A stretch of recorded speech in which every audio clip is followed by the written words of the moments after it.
Voici les vrais super nanas, et leur histoire est absolument terrifiante. En 1958, dans un laboratoire isolé au cœur du Texas, le gouvernement américain lança l'opération Power 1. À la tête de ce projet, un scientifique excentrique nommé Dr John Brooms. L'objectif, créer des armes humaines grâce à des modifications génétiques. Les expériences du Dr Brooms donnèrent naissance à 3 filles génétiquement modifiées. Jeanne, dotée d'une force surhumaine, Violette, capable de contrôler les machines par la pensée, et Léa, dont le pouvoir de manipuler les esprits dépassait toutes les attentes des scientifiques. Pour garder le contrôle sur elles, on les obligea à porter des colliers qui réprimaient leur pouvoir, mais les expériences ont pris un tournant encore plus sombre. Des tests douloureux, une isolation totale et des entraînements incessants. Elles étaient traitées comme des outils et non pas comme des enfants.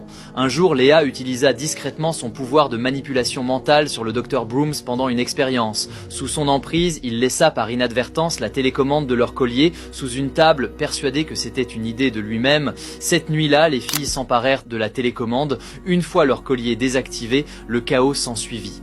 Jeanne défonça les murs grâce à sa force colossale, Violette désactiva les alarmes du laboratoire et verrouilla les portes, Léa calme et calculatrice immobilisa les gardes, les plongeant dans une terreur paralysante. Les 3 filles s'enfuirent dans le désert, laissant derrière elles un véritable carnage. Malgré une chasse à l'homme intense, elles ne furent jamais retrouvées. Des décennies plus tard, des dossiers déclassifiés mentionnèrent des apparitions de 3 femmes mystérieuses près de sites militaires. Leur existence semble avoir été effacée de l'histoire, mais alors où sont-elles aujourd'hui ?